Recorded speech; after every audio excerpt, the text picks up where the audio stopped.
ሰላም ኣብ መላእ ዓለም ዘለኹም ክቡራት ኣሕዋት ሰላም እግዚኣብሔር ምሳኹም ይኹን። ናይ ሎሚ መዓልቲ ብሓንሳብ ከይድና ንሰርሖ እምበኣር ክትፈትውዎ ተስፋ እንዳገበርኩ ቅድሚ ናብኦም ባላይ ግን እቶም ሓደሽቲ ዘለኹም ላይክ ሳብስክራይብ ከምኡ እንዳገበርኩም ነዚ መዓልታዊ ሒዘ ዝመፅእ ቪድዮታት ተኻፈልቲ ክትኮኑ ብክብሪ ዕድመኩም። ነቶም ምሳይ ዝፀናሕኩም ከዓ ከም ቀደምኩም ምትብባዕኩም ኣይፈለየኒ።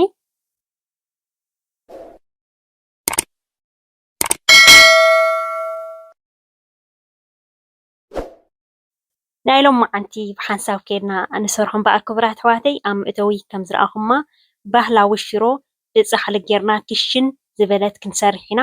ሽሮ መቸም ኣብ ፃሕሊ ጌርና ሰሪሕናዮ ፍሉይ ጣዕሚ እዩ ዘለዎ ማለት እዩ። በሊዕኻ ኣይፅገብን እዩ።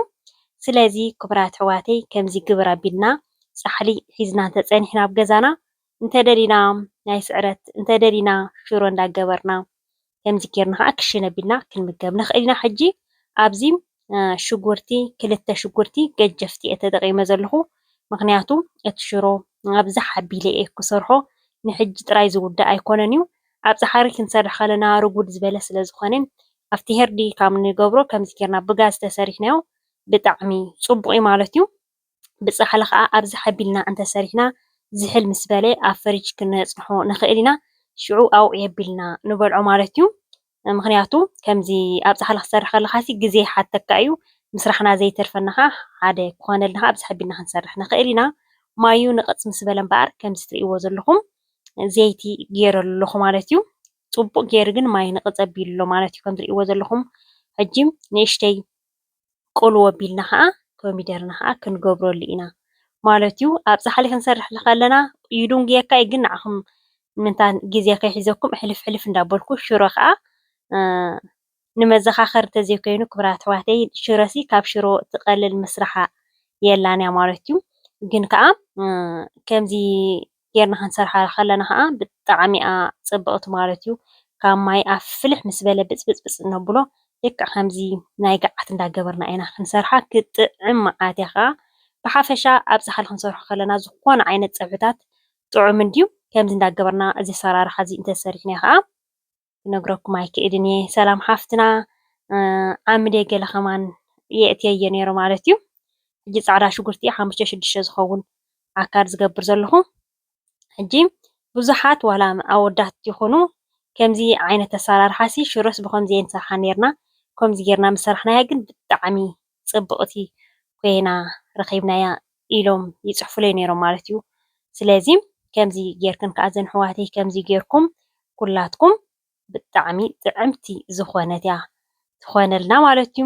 ሕጂ ፃዕዳ ሽጉርትና ኩሉ ምስ ተቐላለወ እቲ እንታይ ዝበሃል ኢና እቲ ማይ ዘይኮነ ክንገብረሉ ዘለና ሕጂ እቲ ሽሮና ከዓ ናብኡ ክንገብሮ ኢና። ዋላ እቲ ናይ ዕዳጋ ናይ ገዛ ሽሮ ተረኺብና ፅቡቅ እንድዩ ዋላ እቲ ናይ ዕዳጋ ሽሮ ከምዚ ጌርና ኣቅም ኣቢልና ተሰሪሕናዮ ብጣዕሚ እዩ ጥዑም ዝኾነልና ማለት እዩ።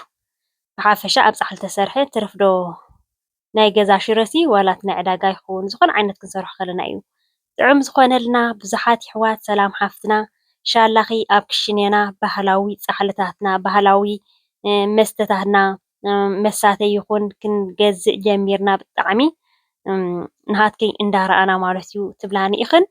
ክቡራት ኣሕዋተይ መጀመርያ እቲ ምስ ረኣኽን ክገብር የልክን ትገብርኦ ዘለኽን ንዓኽን እውን ምስጋና ይግባኣክን እዩ ማለት እዩ። ምክንያቱም ኣነ ደኣ የርኤክን እምበር እቲ ክገብር ኢልካ ምግባር በቲ ባህልኻ ትዕቅብ በቲ ከዓ ጥዑም ትበልዕ ማለት እዩ። ሕጂ ከም ትሪእዎ ዘለኹም ሽሮ ገይረ ኣለኹ። ሽሮ ይውዳእልካ እዩ ከምዚ ብቐሊሉ እውን ሽሮ ይርከብን እዩ። እቲ ጥዑይ ሽሮ ዝበሃል ብቕልል ዝበለ እውን ኣይንረኽቦን ዲና። ግን ከዓ ኩሉ ግዜ ብብዝሒ ስለ ዘይንሰርሕ ሕልፍ ሕልፍ እንዳበልና ኢና ሽሮ ንሰርሕ ማለት እዩ።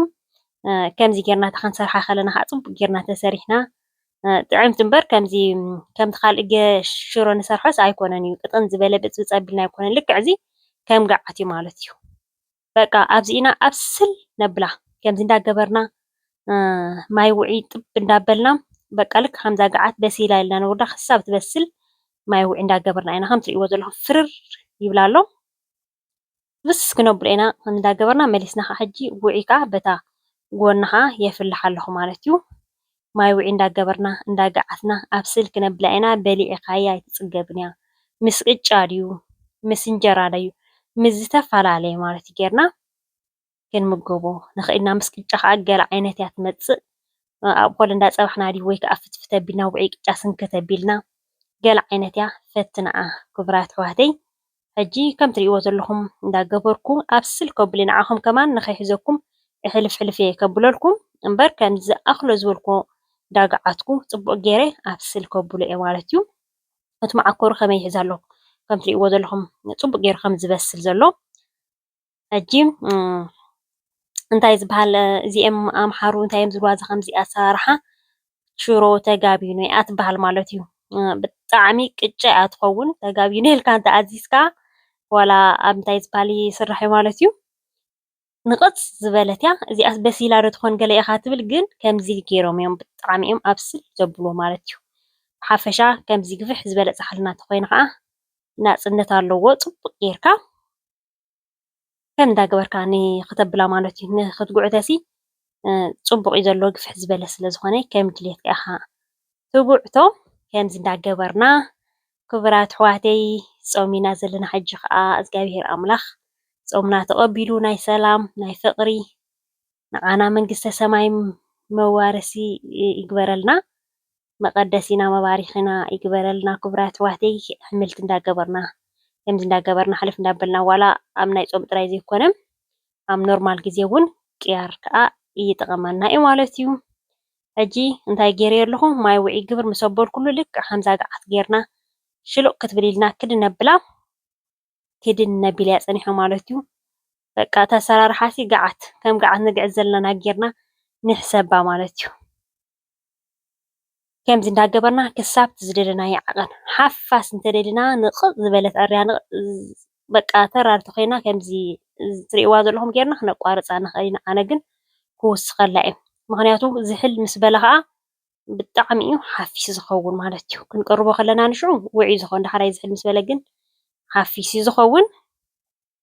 ከም ትሪእዎ ዘለኹም ዝኣኽሎ ዝበልክዎ ጥብ እንዳበልኩ ማይ ጥብ እንዳበልኩ ፅቡቅ ገይረ ጊዒተያ ሕጂ ማያ ዝኣኽሎ ዝበልክዋ ከዓ ወዲኣ ከምዚ ኮይና ኣላ። ብጣዕሚ ከምዚ ጌራ ተሰርሐት ክቡራት ኣሕዋተይ በስመ ኣብ በሊዓሳ ኣይትፅገብን እያ ማለት እዩ። ልዕሊ ኩሉ እያ ትምረፅ። ሕጂ እንታይ ክንገብር ኢና ጉዕ ከዓ ጭድድ ኣቢለ ሓንቲ ጉዕ ኣብ ክልተ ማለት እዩ ይጥቀም ኣለኹ።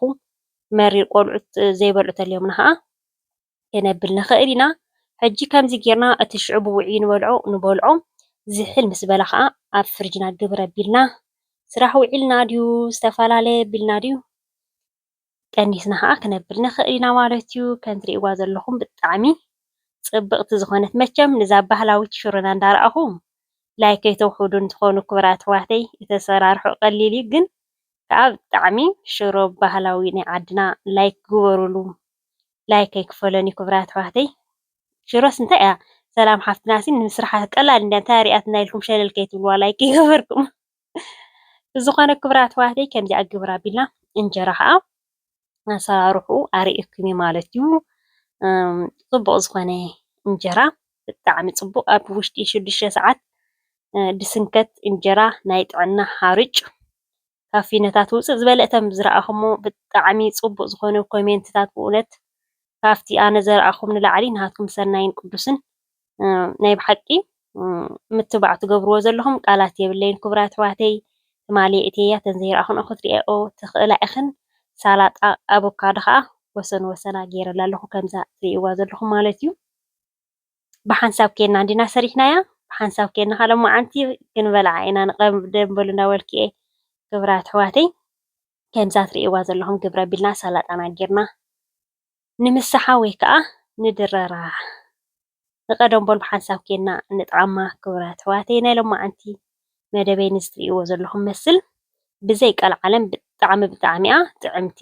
ከምዚ ጌርና ክንሰርሓ ከለና እቶም ትሰርሕዋ ትሰርሕዋ ኢኹም እቶም ዘይትሰርሕዋ ከዓ ስርሕዋ ኢኹም። እዞም ኣሕዋተይ ናይ ሎማዓንቲ እዚ ከኣክል እዩ ጀሚረ ክሳብ ዝውድእ ዝተኸታተልኩምኒ ካብ ልበይ ዘመስግነኩም። ክትኣት ከለኹም ላይክ እንተረሲዕኹም ኣብ ምውፃእኹም ላይክ ከይትረስዑ። ብካልእ ትሕዝቶ ክሳብ ዝምለሰኩም ሰላምን ጥዕናን ኣብ በቢዘለኹሞ ዝተሰናዩ